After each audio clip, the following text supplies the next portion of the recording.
মনে করুন আপনি যদি এক রাত জেগে থাকতে পারেন তাহলে আপনাকে 1,00,000 টাকা দেয়া হবে, 2 রাত জেগে থাকলে 2 লাখ টাকা দেয়া হবে। তবে শর্ত হলো আপনি এক মুহূর্তের জন্য চোখ বন্ধ করতে পারবেন না। যদি আপনি ভুলেও একটু ঘুমিয়ে যান তাহলে 1 টাকাও পাবেন না, আর সেই সাথে আপনার জীবনও চলে যেতে পারে। তবে আপনি এভাবে একটানা না ঘুমিয়ে কতদিন জেগে থাকতে পারবেন? এমনই 4 জন মেডিকেল স্টুডেন্ট এভাবে না ঘুমিয়ে টাকা ইনকামের লোভ সামলাতে পারে না। তারা সারা রাত জেগে এভাবে লাখ লাখ টাকা ইনকাম করতে থাকে। তবে এই লোভের কারণে তারা একটানা 5 রাত না ঘুমালে 15 লাখ টাকা জিতবে এমন একটা চ্যালেঞ্জ নিয়ে নেয়। তারা কি আসলেই একটানা 5 রাত না ঘুমিয়ে থাকতে পেরেছিল?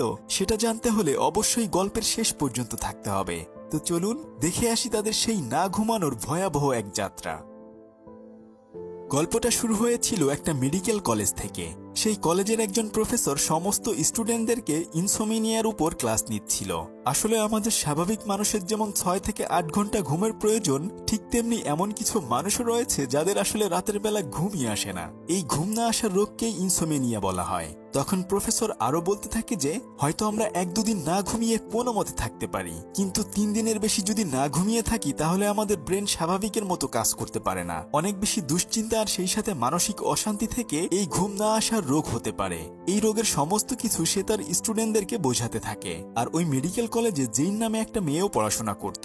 রাতের বেলায় তারও বেশি ঘুম আসতো না, তাই সে সারা রাত জেগে জেগে পড়াশোনা করত। আর এর পাশাপাশি সে একটা রেস্টুরেন্টে পার্ট টাইম জব করত। ঘুম না আসার কারণে সে রাতের বেলায় পড়াশোনা শেষ করে খাবার রান্না করতে শুরু করে দেয়। কিন্তু তার পরিবারের দেখাশোনা করার জন্য তাকে সমস্ত কাজ করতে হতো, কেননা তার বাবা মা কেউ বেঁচে ছিল না। সে তার বৃদ্ধা দাদু এবং ছোট বোনকে নিয়ে একসাথে থাকতো, কিন্তু সব সময়ই সে কেমন যেন একটা আতঙ্কে থাকে। তাই সে বাইরে গেলেও খুব ভালোভাবে তাদের গেটে তালা দিয়ে যায়। তবে সেদিন রাতের বেলায় তার ছোট বোন বাড়িতে ফেরে না। সে অনেকবার তার বোনকে কল করলেও সে রিসিভ করে না। পরদিন সকালবেলা যখন তার ছোট বোন বাড়িতে ফিরে আসে, সে তখন তাকে জিজ্ঞেস করে সে গতকাল কোথায় ছিল, কিন্তু তার ছোট বোন তাকে কোনো উত্তর না দিয়েই ওখান থেকে চলে যায়। তবে এদিকে তাদের বাড়ি ভাড়া অনেক দিন ধরে বাকি পড়ে আছে, তাই বাড়িওয়ালাও তাদেরকে টাকার জন্য নোটিশ দিয়েছে। এমত অবস্থায় জেন কলেজে গিয়ে প্রফেসর নিচাকে বলে, আমি আর মেডিকেল কলেজে পড়াশোনা করতে চাই না, কেননা এখন আমার পরিবারকে আমার দেখাশোনা করতে হবে। তখন প্রফেসর তাকে বলে যে দেখো, মেডিকেলে চান্স পাওয়া এত সোজা নয়, আর এখান থেকে পড়াশোনা শেষ করতে পারলে তুমি অবশ্যই জীবনে প্রতিষ্ঠিত হতে পারবে। তবে তুমি আপাতত চাইলে আমাদের এখানে ল্যাব অ্যাসিস্ট্যান্ট হিসেবে কাজ করতে পারো। কিন্তু জেইন তখন তাকে বলে যে সেখানে খুবই অল্প টাকা দেয়া হয়, যা দিয়ে আসলে কোনোভাবেই আমার সংসার চালানো সম্ভব নয়। তাই আমি সিদ্ধান্ত নিয়েছি পড়াশোনা বাদ দিয়ে অন্য কোনো চাকরি করব। তখন প্রফেসর তার ড্রয়ার থেকে একটা কার্ড বের করে জেইনকে দিয়ে বলে যে একটা জার্মান কোম্পানি থেকে ইনসোমেনিয়া রোগের উপর গবেষণা করা হচ্ছে, তুমি চাইলে সেখানে গিয়ে ইন্টারভিউ দিতে পারো। যদি তুমি পাশ করো তাহলে তারা বেশ ভালো টাকা দেবে। কোনো উপায় না থাকার কারণে পরদিন সকালবেলা জেইন সেই ঠিকানায় চলে যায়। আর তখন সে ওখানে সেই গবেষণার ডিরেক্টর মিলারের সাথে দেখা করে। তখন সে জেইনকে বোঝাতে থাকে যে আমাদের ঘুম আসার জন্য মেলাটোনিন নামে একটা হরমোন দরকার হয়, ঠিক তেমনি ঘুম না আসার কারণেও ক্রিয়েটোনিন নামে একটা হরমোন কাজ করে। আমাদের পৃথিবীতে এমন অনেক মানুষ আছে যারা আসলে ঘুমাতে চায় না, আর আমরা তাদের জন্যই এই ওষুধটা আবিষ্কার করতে চাচ্ছি। আর যদি এটা আমরা একবার আবিষ্কার করতে পারি তাহলে সারা পৃথিবীতে একটা যুগান্তকারী ওষুধ হয়ে যাবে এটা। তখন জেইন তাকে বলে যে এর জন্য শরীরে কোনো ক্ষতি হবে কিনা। তখন মিলার তাকে বলতে থাকে যে আমরা এই রিসার্চটার নাম দিয়েছি ডিপ রিসার্চ। এখানে 3টা লেভেল রয়েছে। প্রথম লেভেলের তুলনায় দ্বিতীয় লেভেলটা একটু কঠিন, আর দ্বিতীয় লেভেলের তুলনায় তৃতীয়টা একটু কঠিন। আর এর প্রতিটা লেভেলেই ক্রিয়েটোনিন আস্তে আস্তে গাঢ় হতে থাকে। তবে যদি তুমি প্রথম স্টেজ পার করতে পারো তাহলে তোমাকে 1 লাখ টাকা দেয়া হবে। জেনের তখন মনে পড়ে যায় যে তার ঘাড়ে তো অনেক দেনা জমে আছে, তাই এখান থেকে সে যদি 1 লাখ টাকা জিততে পারে তাহলে অনেকগুলো ঋণ পরিশোধ করতে পারবে। তাই সে এই ডিপ রিসার্চে জয়েন করার জন্য রাজি হয়ে যায়। তবে ডিরেক্টর মিলার তখন তাকে বলে যে তোমাকে একটা এগ্রিমেন্ট করতে হবে, আর তুমি যে এখানে জয়েন করেছো এই কথা কাউকে বলতে পারবে না। আমরা তোমার ঘাড়ের পেছনে একটা মাইক্রোচিপ যুক্ত করে দেব, যেখানে ক্রিয়েটিনিন জমা হবে। তবে এর জন্য কিছু নিয়মও রয়েছে। তুমি একদিনের মধ্যে একটুও ঘুমাতে পারবে না, আর তুমি কতটুকুন ক্রিয়েটোনিন সেভ করতে পেরেছো সেটা তোমার ঘড়িতেই দেখা যাবে। আর সেটা যখন 100% হয়ে যাবে তখন তুমি তোমার সমস্ত টাকা পেয়ে যাবে। এই কথা শুনে জেন একটু ভয় পেয়ে যায়। তখন মিলার অভয় দিয়ে তাকে বলে যে যদি তুমি ভুল করে ঘুমিয়েও পড়ো তাহলে 60 সেকেন্ডের ভেতর তোমার ঘড়িতে অ্যালার্ম বেজে উঠবে, আর ঠিক তখনই তোমাকে জেগে উঠতে হবে, না হলে মাইক্রোচিপ শর্ট সার্কিট হয়ে তুমি মারা যাবে। শুরুতে জেনের কাছে এটা একটু কঠিন মনে হচ্ছিল, কিন্তু এত টাকার লোভে পড়ে সে তখন রাজি হয়ে যায়। এরপর সে বাড়িতে ফিরে আসে। আজকে তার প্রথম দিন। রাতের বেলায় সে জেগে জেগে পড়াশোনা করছিল। সে ঘড়ির দিকে তাকিয়ে দেখে যে তখন রাত ঠিক 2টা বাজে আর তার ক্রিয়েটিনিন মাত্র 41% জমা হয়েছে। তবে সে চাইলেই তো এখন ঘুমাতে পারবে না, কেননা সারা রাত জেগে জেগে তাকে এটা 100% বানাতে হবে। তাই সে তখন তার রুম থেকে তার দাদুর রুমে যায় তাকে দেখার জন্য। সে তার সাথে গল্প করে সময় কাটাতে থাকে, কেননা তার মা মারা যাওয়ার পরে সে নিজেই তার দাদুকে দেখাশোনা করে রাখে। তবে আজকেও অনেক রাত করে তার ছোট বোন একটা ছেলের সাথে বাড়িতে ফিরে আসে। ছেলেটাকে এই কথা সে তার বোনকে জিজ্ঞেস করলে সে কোনো কিছুই বলে না। উল্টো তখন সে তার আপুকে বলতে থাকে যে আমি কোথায় থাকি না থাকি সেটা তোমার দেখার বিষয় নয়। আর তখন তার ছোট বোন চলে যাওয়ার সময় ধাক্কা লেগে তার মোবাইলটি পড়ে ভেঙে যায়। জেইন তার ছোট বোনের এই আচরণে অনেক বেশি কষ্ট পায়। এভাবেই একটা দিন পার হয়ে যায়। আজকে তার দ্বিতীয় দিন। সারা রাত না ঘুমিয়ে সকালবেলা সে কলেজে এসেছে। ক্যাফেতে বসে সে যখন খাবার খাচ্ছিল তখন উইন নামের একটা ছেলে এসে তাকে জিজ্ঞেস করে যে তুমি কি ডিপ জয়েন করেছো। জেইন তখনই তার হাতটা তাড়াতাড়ি নিচে নামিয়ে নিয়ে তাকে বলতে থাকে যে তুমি এসব কি বলছো। তখন উইন তাকে বলে যে এই দেখো আমিও ডিপ জয়েন করেছি। তখন জেইন তাকে বলে যে এগ্রিমেন্টে বলা ছিল এই কথাগুলো তুমি কাউকে বলতে পারবে না। তখন উইন তাকে বলে আরে আমরাই তো, কেননা এই কথা তো আমি অন্য কাউকে বলছি না। আসলে উইনেরও রাতের বেলায় ঘুম আসে না, সে সারা রাত পার্টি করে মজা করে, তাই টাকার লোভে সেও এই ডিপ জয়েন করেছে। উইন তখন তাকে বলতে থাকে যে এখানে আরো অনেকেই রয়েছে যারা ডিপ জয়েন করেছে। ওই যে ওর নাম হচ্ছে চিন, ও একজন বিউটি ভ্লগার, ইনস্টাগ্রামে ওর অনেক ফলোয়ার রয়েছে। যদিও ও সাংবাদিকতা নিয়ে পড়াশোনা করতে চেয়েছিল, কিন্তু পরিবারের চাপে সে মেডিকেলে পড়তে এসেছে, সেজন্য আসলে সে খুব বেশি ভালো মার্কস পাচ্ছিল না। রাতের বেলায় ওর ঘুম আসে না, অনেকগুলো স্লিপিং পিল খেয়েও সে ঘুমাতে পারে না, তাই সেও আমাদের সাথে এই ডিপ জয়েন করেছে। উইন তখন এও বলে যে আরো আরেকজন রয়েছে। সে তখন পিসকে ডাকতে থাকে। আসলে পিসও ডিপ জয়েন করেছে। সে একটু ইন্ট্রোভার্ট টাইপের ছেলে, কেননা কলেজে তার কোনো বন্ধু নেই, কিন্তু সে সারা রাত জেগে অনলাইনে ভিডিও গেম খেলে আর সেখানে তার অনেক বন্ধু রয়েছে। জেইন তখন ভাবে যে যাক, তাহলে আমি আর একা নেই, এখানে আরো কয়েকজন মানুষ পাওয়া গেছে। তারা চারজন তখন একে অপরের সাথে মোবাইল নাম্বার এক্সচেঞ্জ করে নেয়। এরপর থেকে তারা সময় গুনতে থাকে কখন তাদের ক্রিয়েটিনিন 100% হবে। রাতের বেলায় জেইন দেখে যে তার ক্রিয়েটিনিন 82% হয়ে গেছে, পিসেরও 74% হয়ে গেছে। পরদিন সকালে ক্লাসে গিয়ে দেখে সিনের 80% এবং উইনের 82% হয়েছে। এভাবে দেখতে দেখতে তাদের সবার 100% হয়ে যায়। এরপর সেই এগ্রিমেন্ট অনুযায়ী তারা সবাই 1 লাখ টাকা পেয়ে যায়। এত বেশি টাকা পেয়ে তারা সবাই অনেক বেশি খুশি ছিল। জেইন এবার তার বাড়ি ভাড়া দিতে পারবে, আর অন্যদিকে সিনও তার টাকা দিয়ে রূপচর্চা করতে পারবে। আর পিস তার গেমিং কম্পিউটার আরো আপগ্রেড করে ফেলে, আর উইন ভালো ভালো শপিং করতে থাকে। তারা চারজনেই এত সহজে এতগুলো টাকা ইনকাম করতে পেরে অনেক বেশি খুশি ছিল। কিন্তু চিন তখন তাদেরকে বলে যে যেদিন থেকে আমি ডিপ জয়েন করেছিলাম সেদিন থেকে মনে হয় কেউ আমাকে পিছু করছে। তখন বাকি সবাই বলে যে আমাদের তো কোনো সমস্যা হচ্ছে না। জেইন তখন তাদেরকে জিজ্ঞেস করে যে তোমরা কি দ্বিতীয় রাউন্ডে অংশগ্রহণ করবে কিনা, কেননা ওই রাউন্ড কমপ্লিট করতে পারলে আরো অনেক বেশি টাকা দেওয়া হবে। তখন উইন বলে যে আমার তো এমনিতেই ঘুম আসে না, দ্বিতীয় রাউন্ড আমরা ঠিকভাবেই পার করে নিতে পারবো, আর সেই সাথে অনেকগুলো টাকাও পেয়ে যাব। জেইন তখন বলে যে দেখো, দ্বিতীয় রাউন্ড এত সোজা হবে না, সেজন্য আমাদের ভেবেচিন্তে জয়েন করতে হবে। কিন্তু এত সহজে টাকা ইনকাম করার রাস্তা তারা কেউ ছাড়তে চাচ্ছিল না। যদিও এতে তাদের জীবনের ঝুঁকি রয়েছে, কিন্তু তারা সবাই তখন দ্বিতীয় রাউন্ডে পার্টিসিপেট করার জন্য রাজি হয়ে যায়। কিন্তু জেইন একটু একটু ভয় পাচ্ছিল। সে তখন সবাইকে বিদায় জানিয়ে বাড়িতে চলে আসে। সিনও তখন চলে যেতে চায়, তখন উইন চালাকি করে পিসকেও তার সাথে পাঠিয়ে দেয়, কেননা সে জানতো যে পিস আসলে সিনকে পছন্দ করত। তারা তখন গল্প করতে করতে আগাতে থাকে। পিস সিনকে ট্যাক্সিতে উঠিয়ে দেয়। এই প্রথম সে সিনের কাছে আসতে পেরে অনেক বেশি খুশি ছিল। জেইন বাড়িতে এসে তার বোনকে একটা নতুন ফোন গিফট করে, কেননা তার কারণেই তার ছোট বোনের পুরনো ফোনটি ভেঙে গিয়েছিল। নতুন ফোন পেয়ে তার ছোট বোন অনেক বেশি খুশি হয়ে যায়। কিন্তু সে তার আপুকে জিজ্ঞেস করে যে তুমি এত টাকা কোথায় পেলে, আর তার আপু তাকে আসলে সত্যি কথা জানাতে চাচ্ছিল না। জেইন তখন তার ছোট বোনকে মিথ্যে বলে যে সে আসলে পার্ট টাইম জব করে এই টাকা ইনকাম করেছে। উইন বাড়িতে গিয়ে তার মায়ের রেখে যাওয়া অ্যাকোরিয়ামের মাছ দেখতে থাকে, কিন্তু তখন রুমে তার বাবা এসে জিজ্ঞেস করে আজকে তুমি এত তাড়াতাড়ি বাড়িতে চলে আসলে কিভাবে। কিন্তু সে তার বাবার কথার কোনো উত্তর না দিয়ে ওখান থেকে চলে যায়। আসলে তার বাবার সাথে তার সম্পর্কটা বেশি একটা ভালো ছিল না। পরদিন তারা চারজন মিলারের কাছে গিয়ে বলে যে এবার তারা সেকেন্ড রাউন্ডে অংশগ্রহণ করতে চায়, আর জিজ্ঞেস করে যে এর জন্য তারা কত টাকা পাবে আর কতদিনই বা তাদেরকে জেগে থাকতে হবে।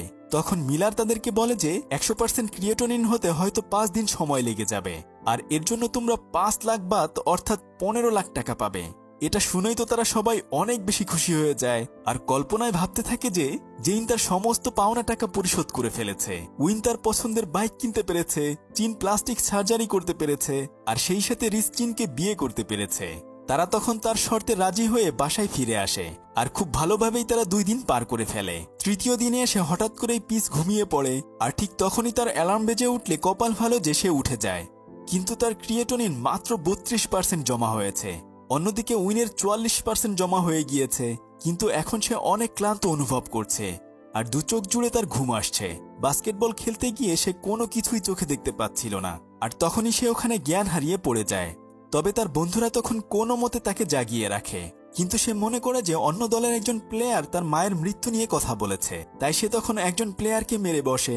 কিন্তু তখন তার হুঁশ ফিরে আসলে সে দেখে যে তার ক্রিয়েটোনিন মাত্র 47% হয়েছে। আবার বাড়িতে জেইনের অবস্থাও বেশি ভালো যাচ্ছে না। সে ছোট ছোট বিষয় নিয়ে তার বোনের সাথে ঝগড়া করতে থাকে। তার বোন যখন গিটার প্র্যাকটিস করছিল সেই সাউন্ডও তার কানে অনেক জোরে লাগছে। আসলে প্রায় 3 দিন ধরে সে ঘুমায় না, এমনকি সে ভালোভাবে গেটের তালাটাও দিতে পারছিল না। আজকে তাদের 4র্থ দিন। জেইন তার মেডিকেলে প্র্যাকটিক্যাল ক্লাসে আসলে একটা লাশকে তার দাদুর লাশ ভেবে চিৎকার করে ওঠে। তাদের সবার সাথে এরকম হ্যালুসিনেশন হতে থাকে। ক্লাস শেষে তারা 4 জন দেখা করলে সবাই সবার খোঁজ খবর নেয়, কিন্তু তারা সবাই তখন অনেক বেশি বিধ্বস্ত ছিল আর সেই সাথে অনেক বেশি ভয়েও ছিল, কেননা যদি তারা ঘুমিয়ে পড়ে তাহলে তো তারা সবাই মারা পড়বে। তখন জেইন খেয়াল করে যে উইনের ক্রিয়েটোনিন সবার থেকে বেশি হয়েছে। তখন সে তাকে জিজ্ঞেস করে যে তুমি এক্সারসাইজ করো কিনা। উইন বলে যে হ্যাঁ আমি তো এক্সারসাইজ করি। তখন তারা বুঝতে পারে যে শুধু না ঘুমালেই হবে না, যে যত বেশি লাফঝাপ করবে ঠিক তত তাড়াতাড়ি তার ক্রিয়েটোনিনও 100% হয়ে যাবে। তাই তারা তাদের বাসা থেকে সবাই পিসের বাড়িতে চলে যায়। সেখানে গিয়ে তারা সুইমিং পুলে লাফালাফি করতে থাকে, সারা রাত মজার মজার খাবার খায় আর এভাবে নাচ গান করতে থাকে। কিন্তু তবুও তাদের একটু একটু ঘুম পাচ্ছিল। আর ঠিক তখন উইন তাদের সবাইকে রুমে নিয়ে এসে বলে যে আমার কাছে একটা ওষুধ রয়েছে যেটা খেলে একটুও ঘুম আসবে না। তাই তারা ড্রিঙ্কসের সাথে সেই ওষুধটা বানিয়ে নেয়। কিন্তু জেইন বলে যে এই ওষুধ খেলে আমাদের হার্ট অ্যাটাক হতে পারে। তবে উইন বলে যদি আমরা ঘুমিয়ে যাই তাহলে এমনিতেই তো মারা যাব, আর তাছাড়া এই ওষুধ খেলে আমাদের কোনো কিছুই হবে না। এই কথা বলে সবার প্রথম সেই ওষুধটি খেয়ে নেয়। এরপর বাকি বন্ধুরা একে একে করে সেটা পান করে নেয়। তারা 3 জন তখন উড়াধুরা নাচতে থাকে। কিন্তু জেইন ছিল খুবই ভদ্র প্রকৃতির একটা মেয়ে। তবে 4 দিন ধরে না ঘুমিয়ে আজকে সেও সেই ওষুধ খেয়ে তাদের সাথে ডান্স করতে থাকে। এভাবে আস্তে আস্তে করে উইন এবং জেনের সাথে একটা ভালো সম্পর্ক হয়ে যায়। আর অন্যদিকে চিন চোখে মুখে পানি দিয়ে পিসের রুমে যায়। আর তখন সে ওখানে পিসের কম্পিউটারে তার ভিডিওগুলো দেখতে পায়। আর তাছাড়া ওই রুম ভর্তি শুধু তারই ছবি লাগানো ছিল। আসলে চিন যখন বলেছিল যে কেউ তাকে ফলো করে, সেটা অন্য কেউ ছিল না, বরং পিস তাকে সব সময় ফলো করত, কেননা সে তাকে অনেক বেশি পছন্দ করত। কিন্তু চিন মনে করে হয়তো পিস তার কোনো ক্ষতি করতে চায়। সে ওসব দেখে ওখানে জ্ঞান হারিয়ে পড়ে যায়। তবে কপাল ভালো যে কিছুক্ষণের মধ্যেই তার সমস্ত বন্ধুরা এসে তাকে পাম্প করতে থাকে। আর তখন মাত্র 20 সেকেন্ড বাকি রয়েছে, তবুও তার হুঁশ ফিরে আসে না। তারা অনেক চেষ্টা করতে থাকে আর ঠিক তখন মাত্র 2 সেকেন্ড যখন বাকি রয়েছে আর তখনই তার জ্ঞান ফিরে আসে। তবে তাদের সবার ক্রিয়েটোনিন এবার 100% হয়ে গিয়েছে। তারা পরদিন গিয়ে সেই মাইক্রোচিপ এবং ঘড়ি মিলারের কাছে জমা দিয়ে আসে আর তাকে বলে যে এগুলো অন্য কারোর সাথে না করার জন্য, কেননা এতে মানুষের মৃত্যু হতে পারে। কিন্তু মিলার তখন তাদেরকে বলে যে যদি তোমরা 3য় রাউন্ডে অংশগ্রহণ করো তাহলে তোমরা 3 কোটি টাকা পাবে। কিন্তু তারা এবার টাকা লোভ না করে তারা তাকে মুখের উপর না করে বাড়িতে চলে আসে। যেহেতু 5 দিন তারা ভালো করে ঘুমাতে পারেনি, বাড়িতে ফিরে তারা সবাই উথাল পাথাল শান্তিময় ঘুম দেয়। অ্যালার্ম বাজলেও তাদের আর ঘুম ভাঙে না। এরপর তারা সবাই তাদের স্বাভাবিক জীবনে ফিরে আসে। পরদিন কলেজে গিয়ে পিস সিনকে বলতে থাকে যে আমি তোমাকে অনেক পছন্দ করি, কিন্তু সে তার কোনো কথাই শোনে না। এতে সে অনেক বেশি কষ্ট পায়। অন্যদিকে জিন কলেজে আসলে প্রফেসর নিচা তাকে একটা রুমে ডেকে নিয়ে বলে যে লাস্ট কয়েকটা পরীক্ষা তোমার অনেক বেশি খারাপ হয়েছে। তখন জিন বলে যে ম্যাম আমি সামনের পরীক্ষা থেকে ভালো করার চেষ্টা করব। তবে প্রফেসর নিচা বলে যে বুঝতে পেরেছি, তুমি ডিপে জয়েন করার কারণে তোমার রেজাল্ট খারাপ হয়েছে, তবে তুমি এসব ছেড়ে দিয়ে পড়াশোনায় মনোযোগী হও। ক্লাস শেষে উইন এসে জেনকে বলে যে তুমি কি আজকে ফ্রি আছো? তাহলে চলো আজকে সন্ধ্যায় আমরা দুজন একটা কনসার্টে যাই। আসলে উইন মনে মনে জেইনকে পছন্দ করত আর সে ভেবেছিল গতকাল রাতের জন্য হয়তো জেইনও উইনকে পছন্দ করে। তখন জেইন তাকে সরাসরি বলে দেয় যে আমি এসব কোনো রিলেশনে যেতে পারবো না, আর আমার পিছে এভাবে সময় নষ্ট করে তোমার কোনো লাভ নেই। এই কথা শুনে বেচারার মন অনেক বেশি খারাপ হয়ে যায়। এর কয়েকদিন পরে তারা যখন সবাই কলেজে আসে তখন জেইন দেখে যে একটা মেয়ে মারা গিয়েছে আর সেই মেয়েটার হাতে সেই ডিপের ঘড়ি রয়েছে। এবার তারা সবাই বুঝে যায় কেন ওই মেয়েটি মারা গিয়েছে। ভাগ্য ভালো তাদের সাথে কোনো কিছুই হয়নি। তবে সেদিন বাড়িতে ফিরে আসলে জেইনের দাদু অসুস্থ হয়ে পড়ে। তারা তাকে একটা হসপিটালে ভর্তি করে, কিন্তু ওখানে যত টাকা লাগবে তত টাকা তার কাছে ছিল না। আর তাছাড়া তাকে একটা অপারেশনও করতে হবে, তাই সে তখন চাচ্ছিল ওই হসপিটাল থেকে তাকে অন্য একটা হসপিটালে নিয়ে যাওয়ার জন্য। আর তখন তার ছোট বোন এসে তাকে অনেকগুলো টাকা দেয়। তখন সে তাকে জিজ্ঞেস করে, তুমি এত টাকা কোথায় পেয়েছো? তবে টাকার ইনভলভ দেখেই জেইন বুঝে যায় যে তার ছোট বোনও ডিপ জয়েন করেছে। সে তার বোনকে তখন বলতে থাকে যে এটা তুই কি করেছিস, যে কোনো সময় তুই মারা যেতে পারিস। কিন্তু তার বোন আসলে তাকে সাহায্য করতে চেয়ে এই বিপদ ডেকে এনেছে। অন্যদিকে উইন সারা রাত পার্টি করে বাড়িতে ফিরে এসে দেখে যে তার ঘরের ভেতরে রাখা তার মায়ের স্মৃতির সমস্ত কিছু ফেলে দেয়া হয়েছে। সে তখন তার বাবার সাথে রাগারাগি করতে থাকে। আসলে অনেক বছর আগে তার মা মারা গিয়েছিল। সেই থেকে উইন মনে করে যে তার বাবা তার মাকে চিকিৎসা না করানোর জন্যই তার মা মারা গিয়েছে। সেজন্য সে তার বাবার সাথে কথা বলে না। কিন্তু তার বাবা তখন তাকে বোঝায় যে আমি অনেক চেষ্টা করেছিলাম, কিন্তু তোমার মাকে তবুও বাঁচাতে পারেনি, এতে আমার কোনো দোষ ছিল না। অন্যদিকে জেন সোজা মিলারের কাছে চলে যায়। ওখানে গিয়ে সে দেখতে পায় যে তার বোন লেভেল 3 এর জন্য এগ্রিমেন্ট করেছে। তখন জেন মিলারকে বলে যে ও তো ছোট মানুষ, ও কোনোভাবেই লেভেল 3 পার করতে পারবে না, বরং আপনি ওকে ছেড়ে দিন। কিন্তু মিলার তখন তাকে বলে যে যদি তুমি তোমার বাকি বন্ধুদেরকে এই রাউন্ডে নিয়ে আসো তাহলেই তোমার বোনকে আমরা ছেড়ে দিব, আর না হলে তোমার বোনের মাইক্রোচিপ শর্ট সার্কিট হয়ে এমনিতেই মারা যাবে। এসব শুনে জেন বুঝতে পারে যে এখন তার কাছে আর কোনো উপায় নেই। তাই সে ওখান থেকে ফিরে এসে তার বাকি বন্ধুদেরকে তার বিপদের কথা জানায়। কিন্তু চিন তখন বলে দেয় যে তুমি দেখেছো লেভেল 2 পার করতেই আমাদের অবস্থা খারাপ হয়ে গিয়েছিল, আর 3 নম্বর রাউন্ডে যদি আমরা অংশগ্রহণ করি তাহলে সবাই হয়তো মারা পড়ব। পিসও তখন জেনের এই প্রস্তাবে রাজি হয় না, কিন্তু একমাত্র উইন তাকে সাহায্য করতে চায়। তখন বাকিরা বলে যে তুমি তো ওকে পছন্দ করো, সেজন্য নিজের জীবনের ঝুঁকি নিতে চাচ্ছ, তবে আমরা এভাবে নিজের জীবনের ঝুঁকি নিতে পারবো না। এই বলে তারা ওখান থেকে চলে যায়। পরদিন জেন এবং উইন সেখানে যায় লেভেল 3-তে পার্টিসিপেট করার জন্য। তবে তারা ওখানে গিয়ে দেখে যে পিস এবং চিনও এসেছে তাদেরকে সাহায্য করার জন্য। এরপর তারা সবাই লেভেল 3 এর জন্য অংশগ্রহণ করে, কিন্তু তারা চাইলেই আসলে এতদিন জেগে থাকতে পারবে না। তাই তারা সবাই প্রফেসর নিচার কাছে গিয়ে সমস্ত ঘটনা খুলে বললে সে তাদেরকে একটা আলাদা রুমে নিয়ে আসে, যেন যে কোনো বিপদ আপদে সে তাদের দেখাশোনা করতে পারে। আর যেহেতু সে একজন ডাক্তার ছিল, আর সে তখন তাদের জন্য একটা আলাদা মেডিসিনের ব্যবস্থা করে, যেটা তাদের শরীরে দিলে তারা সারা রাত জেগে থাকতে পারবে। আজকে তাদের প্রথম দিন। জেইন তার দাদুর ছবি দেখতে থাকে, আর সময় কাটানোর জন্য চিনো ইনস্টাগ্রামের ভিডিও বানাতে থাকে। উইন তখন এক্সারসাইজ করতে থাকে। এভাবে তারা 3 দিন পার করে ফেলে, কিন্তু তাদের ক্রিয়েটনিন মাত্র 23% বেড়েছে। এভাবে দেখতে দেখতে তারা সবাই 6টা দিন পার করে ফেলে। এখন তাদের সবার অবস্থায় অনেক বেশি খারাপ হয়ে যায়। তারা সবাই অনেক বেশি হ্যালোসিনেট করতে থাকে। জেইন দেখে যে তার ছোট বোন মারা গিয়েছে। চিন আয়নায় গিয়ে দেখে যে তার মুখ ভর্তি অনেক বেশি ব্রণ উঠেছে। তাই সে ওখান থেকে ফিরে এসে তাদের সাথে ঝগড়া লাগিয়ে দেয়, আর সে বলতে থাকে যে আমার এত সুন্দর চেহারা নষ্ট হয়ে গিয়েছে।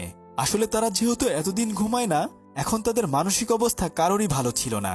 তাই তারা একে অপরের সাথে মারামারি লেগে যায়। জেইন এসে তখন তাদেরকে থামাতে চাইলেও তাদেরকে থামাতে পারে না।